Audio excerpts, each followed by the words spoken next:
تو کہتے ہیں 2 کرو 3 کرو. مفتی صاحب یہ نہیں کہتے کہ دھوکہ دے کے 2 کرو 3 کرو. مفتی صاحب یہ کہتے ہیں صاف بالکل بتا کے ہونا چاہیے, دھوکہ نہیں ہونا چاہیے اس میں کسی کے ساتھ.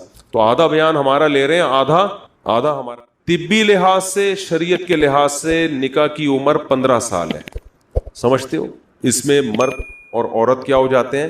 بالغ. اور لڑکی کو جب مینسز آنا شروع ہو, یہ میڈیکل سائنس کے اعتبار سے بھی یہ 2 اور 2 4 کی طرح ہے. کوئی آپ سے پوچھے کھانے کا سب سے بہترین ٹائم کون سا ہے, تو کیا جواب دو گے؟ جب بھوک لگے. کیا خیال؟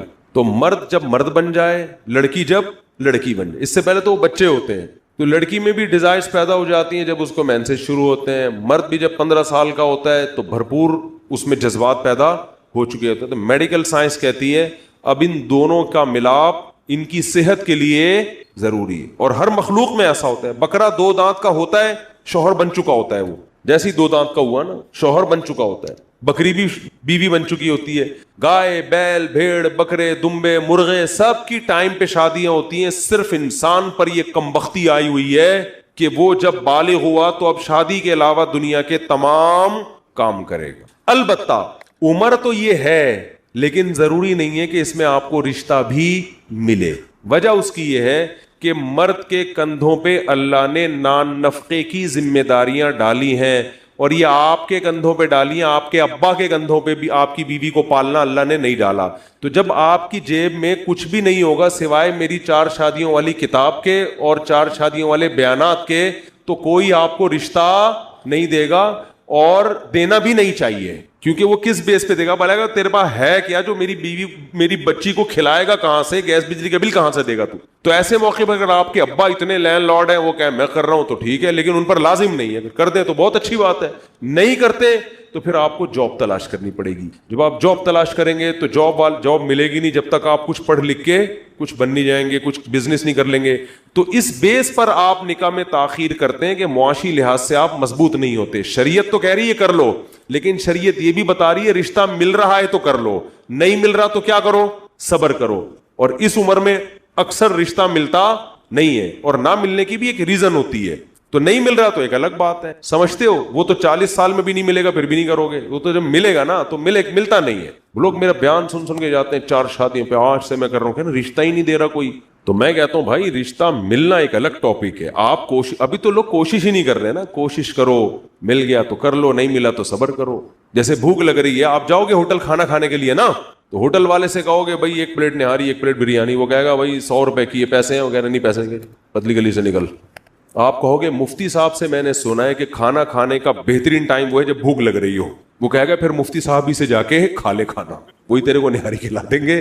ہم نے یہ ہوٹل فری پھوکٹ کے لیے نہیں کھولا. تو خواتین جو آپ سے شادی کرتی ہیں وہ نان نفقے کی ذمہ داری آپ کے کندھوں پہ ڈالنے کے لیے کہ یہاں سے ہمیں فری میں کھانا پینا مل جائے گا, یہ بھی ایک وجہ ہوتی ہے. تو ان کو یہ حق حاصل ہے کہ وہ 15 سال کے آپ ہو گئے پھر بھی انکار کر دیں. تو آپ کا کام ہے آپ تلاش کرتے رہیں, ان کا کام ہے آپ انکار کرتے رہیں. مل جائے تو ٹھیک ہے, نہیں ملے تو قرآن کہہ رہا ہے, حدیث کہہ رہی ہے کہ روزے رکھ کے اپنی خواہش نفسانیہ کو کم کرو. سمجھتے ہو؟ تو آپ کہیں گے جب یہ کام ہو ہی نہیں سکتا پھر آپ جلدی نکاح کی ترغیب کیوں دیتے ہیں؟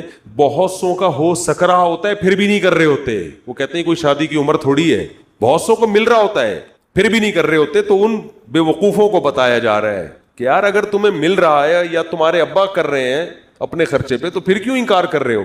پھر تو کر لینا چاہیے. اب دوبارہ کسی نے شادی کا سوال کیا نا, اس کو یہاں کیمرے میں لا کے کروں گا, بولے یہ ہے اصل, یہ جو بار بار میں شادی کرتا ہوں ان کی وجہ سے کر رہا ہوں. میں تو چاہ رہا ہوں بس 2 سوال اور لے لیتا ہوں پھر چھٹی آپ لوگوں کی. یہ ہو گئے سارے. جو بہت ہی عام جنرل نوعیت کا سوال ہے نا, 14 اگست کی مناسبت سے برائے مہربانی وہ نظم سنا دیں تمہیں تاریخ اسلامی کے رشتے جوڑنے ہوں گے. میری ایک نظم بھی آنے والی ہے خاندانی قسم کی, اپلوڈ ہونے والی ہے انشاءاللہ 14 اگست کے حوالے پر. دوسری اس کے علاوہ ہر سال ایک نئی نظم انشاءاللہ اپلوڈ کریں گے. ترکی کے ساتھ جو معاہدہ ہوا 2023 میں ختم ہو رہا ہے, اس کے اہل اسلام کو بہت سارے فائدے حاصل ہوں گے. دعا کرو طیب اردگان اس وقت تک موجود رہے. مدرسے کے تعلیم کے دوران شادی کرنا کیسا ہے؟ رشتہ مل جائے تو کر لو, نہیں ملے تو بیٹھ کے آرام سے باتیں کرتے رہو بیٹھ کے. بھائی طالب علمی کے درمیان بھی رشتہ مل جائے تو کر لو, اس سے فائدہ ہی ہوگا, نقصان نہیں ہوگا. لیکن ملتا نہیں ہے عام طور پر, سمجھ رہے ہو؟ ہم بھی اتنی باتیں پھینک رہے ہیں. شادی ہم نے بھی پہلی 26 سال میں کی تھی کیونکہ جذبات ہی تھے, رشتہ کوئی لفٹ ہی نہیں کراتا تھا. یہ پوچھتا تھا کہاں سے کھلاؤ گے, کیا ہے, تو جیب میں ہاتھ ڈالتے تھے تو 500 روپے نکلتے تھے.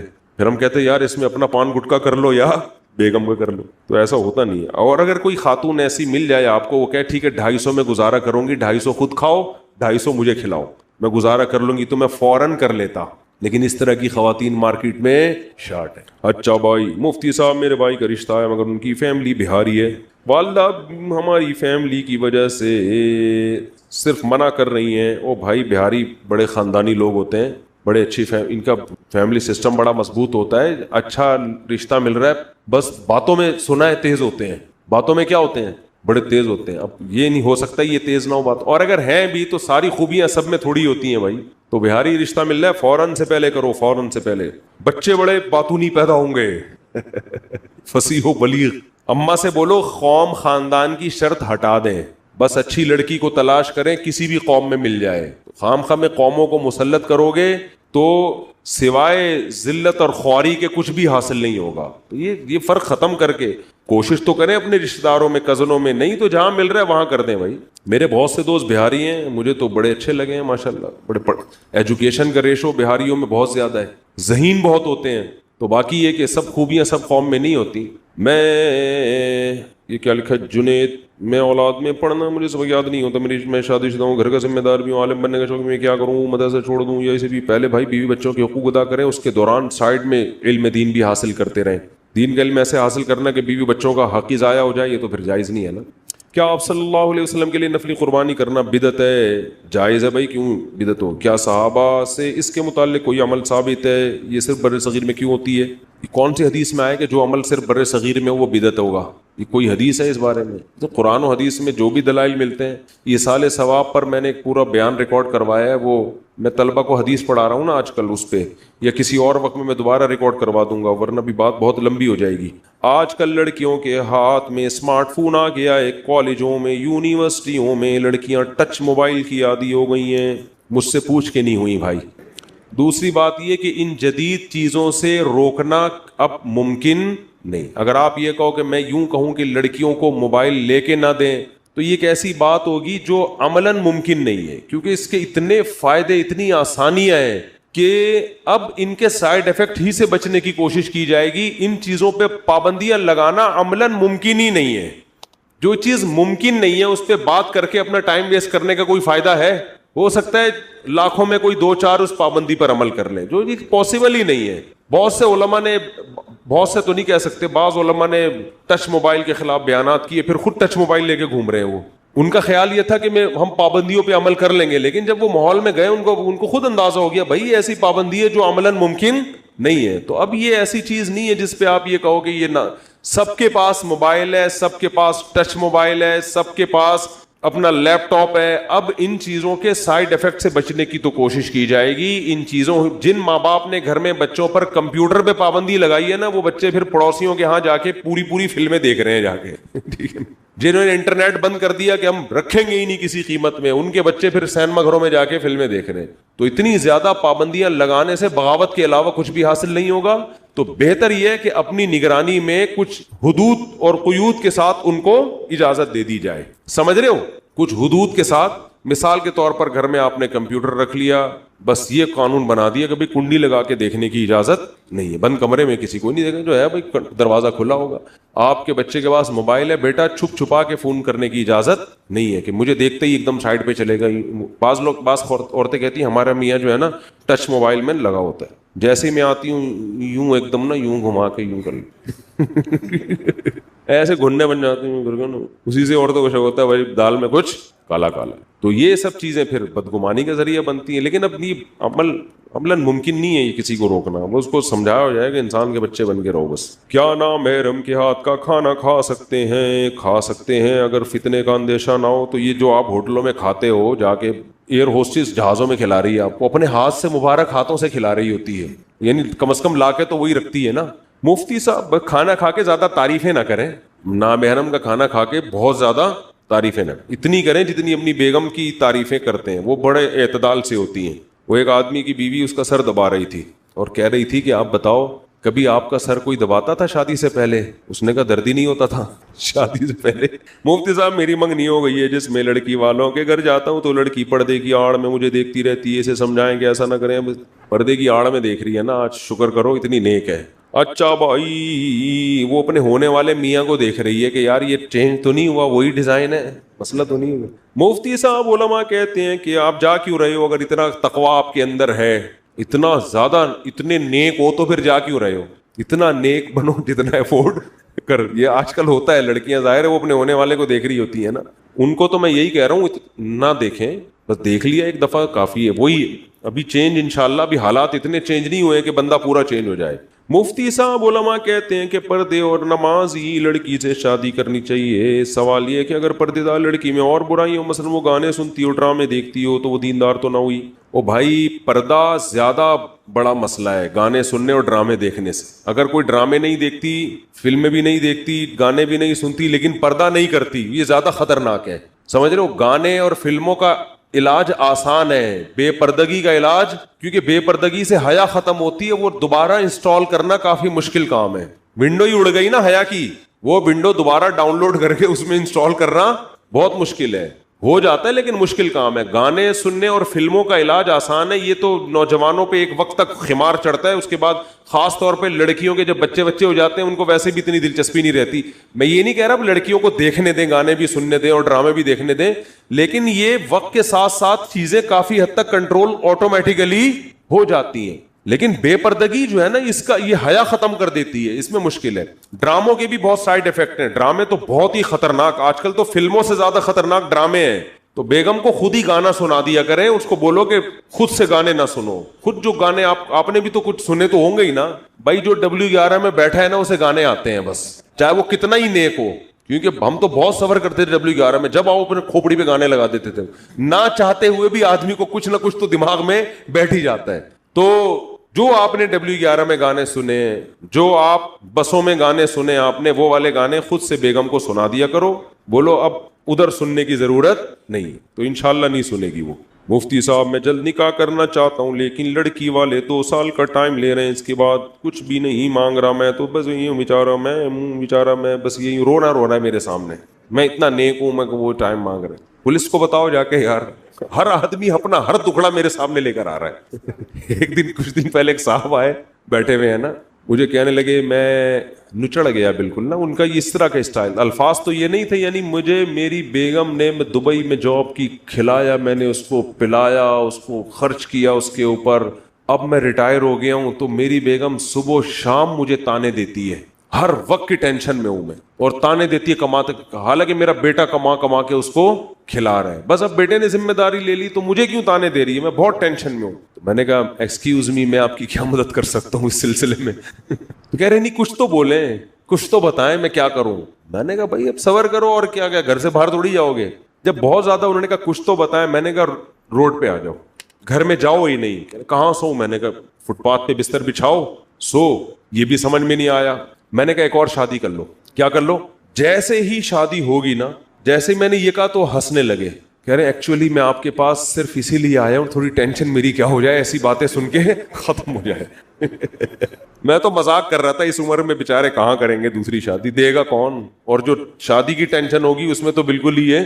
لیکن میں نے کہا اس سے پہلی بیوی کم از کم آپ سے سلوک اچھا کر لے گی, کہے گی تاکہ وہاں نہ جائیں, آپ ادھر ہی آ کے بیٹھا کریں. وہ چڑیل پتہ نہیں کہاں سے اٹھا کے, میں نے کہا ابھی کمپٹیشن نہیں ہے نا, اس کو پتہ ہے لے دے کے یہ بوڑھا آئے گا کہاں, ادھر ہی آئے گا.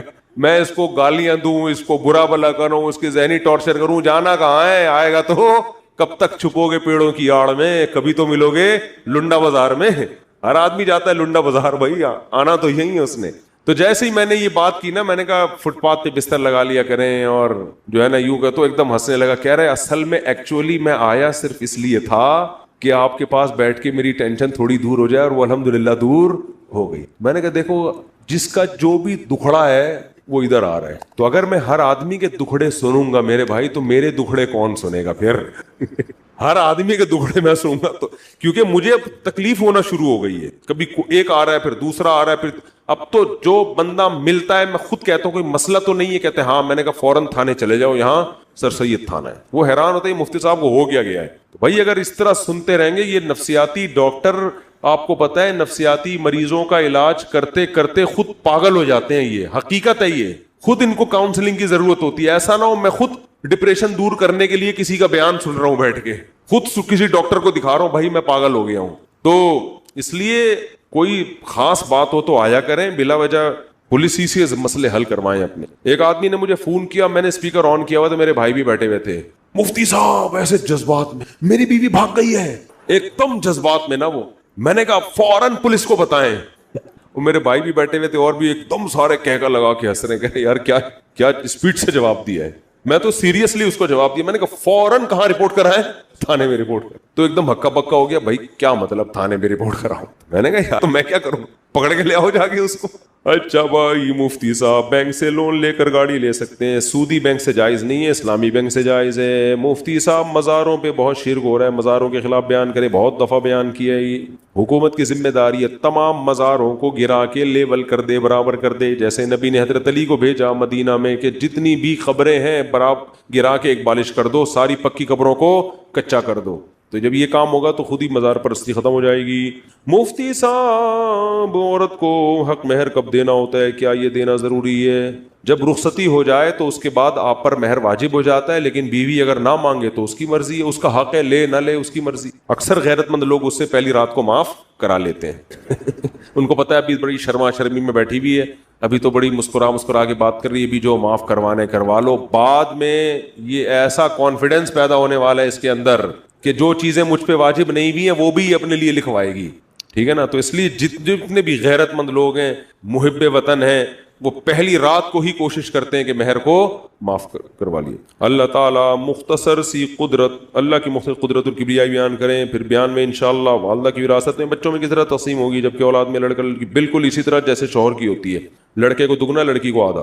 مفتی قسطوں میں کون سے بینک سے گاڑی لی جائے, جبکہ کائبور ہر 6 مہینے بعد بدلتا ہے. یہ KIBOR Karachi inter bank offer جو ہے نا rate, Karachi inter bank offer rate, تو میزان بینک یا اسلامک بینک دیکھتا ہے کائبور کا فی الحال ریٹ مارکیٹ میں کیا چل رہا ہے, تو اسی حساب سے وہ رینٹ رکھتا ہے آپ کا. پھر اس میں چینجنگ نہیں ہوتی, وہ ایک دفعہ طے ہو جاتا ہے, ایک لمسم اندازہ وہ لوگ لگا لیتے ہیں. پھر اس میں وہ یہ ہوتا ہے, اس پہ لوگوں کو اشکال ہے کہ بینک کائبور کے حساب سے سود لے رہا ہے اور آپ کائبور کے حساب سے پروفٹ لے رہے ہیں, تو آپ میں اور اس میں فرق کیا ہو گیا؟ بھائی بینک سود لیتا ہے کائبور کے حساب سے, اور آپ کیا لے رہے ہیں؟ حلال پروفٹ لے رہے ہیں. تو ایک آدمی 100 روپے پر اگر 5 روپے سود حلال ہے, تو آپ جائز طریقے سے اگر 100 روپے 5 روپے لوگے تو بالکل جائز ہوگا. اس کی مثال ایسے, آپ میرے پاس آئے کہ 100 روپے دو, میں آپ کو 105 کر کے واپس لوٹاؤں گا, یہ کیا بن گیا؟ سود. لیکن ایک چیز آپ نے 100 روپے کی خریدی, آگے 105 میں پہنا دی, تو جتنا وہ سود پہ پروفٹ لے رہا تھا اس نے آپ نے تجارت کے ذریعے پروفٹ لیا ہے. تو کوانٹٹی دونوں کی ایک ہونے سے دونوں حرام نہیں ہو جائیں گے. تو اسلامک بینک کائبور کے حساب سے پروفٹ لیتا ہے, قسطیں طے کرتا ہے, لیکن وہ پراپر قسطیں ہوتی ہیں, اس میں سود شامل نہیں ہوتا. اور بینک جب کرتے ہیں کائبور کے حساب سے, وہ کیا کر رہے ہوتے ہیں؟ وہ سود لے رہے ہوتے ہیں. تو دونوں کا معیار ایک ہونے کی وجہ سے دونوں پر سود کے حکم نہیں لگے گا. اچھا میرے بھائی موزا, میرے ہونے والی بس آخری سوال ہے, میری ہونے والی ساس نے لڑکی کے اور میرے ستارے نکلوا لیے ہیں, تو ان ستاروں میں آیا ہے کہ میں شادی کے بعد بچے لے کر بھاگ جاؤں گا. میں نے بہت سمجھایا کہ اس کی بات عمل کریں گے تو رسول اور خدا سے بغاوت ہو جائے گی. وہ نہیں مان رہی, بول رہی ہے کہ جاؤ طارق مسعود سے پوچھ لو. اب ان کے دل میں ڈر بیٹھ گیا ہے کہ میں سچ میں بچے لے کر بھاگ جاؤں گا. ستاروں سے کچھ بھی پتہ نہیں چلتا, اور آپ کی رائٹنگ سے پتہ چل رہا ہے کہ آپ بچے لے کر بھاگ نہیں سکتے. جب آپ لکھ نہیں سکتے اچھی طریقے سے, بغاوت کو بغاوت لکھ رہے ہیں آپ, ٹھیک ہے نا. معذرت کے ساتھ, میرا مقصد مذاق اڑانا نہیں ہے. تو میرے بھائی آپ بچے لے کر نہیں بھاگیں گے. وہ ہمارے ایک جاننے والوں نے اپنی بیٹی کا رشتہ کسی کو دیا, تو وہ لڑکا میرے بیان میں بیٹھتا ہے. لڑکی والوں کو خطرہ ہو کہ ایسا نہ ہو شادی کے بعد دوسری شادی بھی کر لے. تو لڑکی والوں نے لڑکے کے ابا سے کہا کہ آپ کا بچہ چونکہ مفتی طارق مسعود کے بیان میں بیٹھتا ہے, ہم اس سے لکھوائیں گے کہ یہ دوسری شادی نہیں کرے گا, اس شرط پہ دیں گے. تو ابا نے اس بیٹے کی طرف رخ کر کے کہا, شکل سے لگتا ہے کہ یہ دوسری کرے گا. وہ لڑکا مجھے خود بتا رہا تھا کہ میری اماں نے یا ابا نے میرے بارے میں لڑکی والوں کو کہا, اس کی شکل دیکھو, اس سے لگتا ہے کہ یہ کر لے گا. یہ میں تبصرہ نہیں کر رہا, یہ کس کا تبصرہ تھا. تو مجھے یہ تبصرہ اچھا نہیں لگا, لیکن ہنسی اس پہ بہت آئی کہ والدین کا اسٹائل دیکھو بات کرنے کا. تو ویسے بھائی کسی کی شکل پہ لکھا ہوا نہیں ہوتا. اگر آپ کو یہ ڈر ہے نا کہ مفتی طارق مسعود کے بیان میں بیٹھتا ہے, بھائی میرے بیان میں جو بیٹھ رہا ہے اس سے آپ کوئی اچھی امیدیں وابستہ نہ, وہ کسی بھی وقت کچھ بھی کر سکتا ہے. تو اگر آپ اس کو لڑکی کا رشتہ دے رہے ہیں, اگر آپ یہ چاہتے ہیں تو اس سے لکھوا کے 10 انگوٹھے لگوائیں اس کے اوپر, سمجھ رہے ہو, لکھوا لیں پہلے. تو اس نے اگر نہیں کرنی ہوگی نا, اگر کرنی ہوگی دوسری لازمی, تو وہ لکھے گا ہی نہیں, نہیں کرنی ہوگی تو لکھ دے گا, پھر یہ اس کا مسئلہ ہے, فرض تھوڑی ہے جس نے کرنی ہے. لیکن میں آپ لوگوں سے ویسے کہتا ہوں, بھائی کرنی ہے تو پھر شروع میں لکھ کے دے دو میں کروں گا. دیکھو صاف انسان اچھا ہوتا ہے, انہوں نے دینی ہوگی دیں گے, نہیں دینی ہوگی خام خواہ میں جا کے نہ بتایا کرو رشتے کے وقت, پہلے سے بتا دو میں 4 کروں گا, پھر تو کہیں بھی نہیں ہوگی شادی. اگر پوچھ رہے ہیں تو کلیئر بات کر دو. جیسے میں نے اپنا دوسری کا تو تیسری کا تھا, میری تو اتنی دفعہ شادی ہوئی پتہ نہیں چل رہا ہوتا کون سا والا پہلا والا چل رہا ہے. میری جب بھی شادی ہوئی ہے اسی ڈریس میں گیا ہوں میں الحمدللہ. تو وہ میں کل بھی بیان میں ایک چٹکلا سنایا, ایک خاتون ہے ہمارے جاننے والوں میں, وہ ایک دفعہ بیوہ ہوئی, پھر دوبارہ بیوہ ہو گئی, پھر تیسرا رشتہ ہم نے ان کے لیے بھیجا, کسی کو بزرگ تھے, انہوں نے کہا یہ ذرا بوڑھا ہے, تو میں نے اس سے کہا فی الحال اس پہ گزارا کریں, اگلی دفعہ انشاءاللہ اس سے اچھا دیکھیں گے ہم آپ کے لیے. ان کو غصہ آ گئی, کیا باتیں کر رہا ہے. تو میں نے کہا بھائی ایک دفعہ ہوتا ہے 2 دفعہ ہوتا ہے یار. میں نے کہا فی الحال گزارا کرو, اگلی دفعہ میں انشاءاللہ اس سے اچھا دیکھیں گے. تو کیا کہہ رہا تھا میں, پتہ نہیں کہاں سے کہاں. تو اگر آپ کا دل میں ہے تو بھائی پھر جیسے ہم نے جب کی تھی تو ہم سے خود سے جا کے ہم نے نہیں کہا کہ ہم کریں گے, تو خامخواہ کی فضول کی بات ہے. بعض دفعہ آدمی نہیں بھی کرتا, ارادہ ہوتا ہے لیکن وہ چینج ہو جاتا ہے. تو خود سے جا کے نہیں بتاؤ کہ میں لازمی کروں گا, نہ یہ بولو میں کروں گا, نہ یہ بولو میں نہیں کروں گا.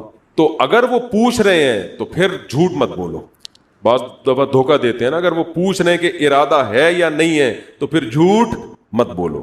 پھر اگر دل میں ہے تو بولو کروں گا میں, بے شک انکار ہو جائے. ویژنری آدمی بنو, دھوکے باز مت بنو. اور یہ چھپا چھپا کے جو شادیاں کرتے ہیں نا, دوسری شادی کی اس کو یہ بتایا کہ میری پہلی ہو رہی ہے, یہ بھی جھوٹ ہے. جب آپ دوسری کر رہے ہو اس کو بتا دو میرے نکاح میں پہلے سے ایک عورت موجود ہے. تیسری کر رہے ہو تو پہلے سے بتا دو کہ 2 سے کر چکا ہوں میں.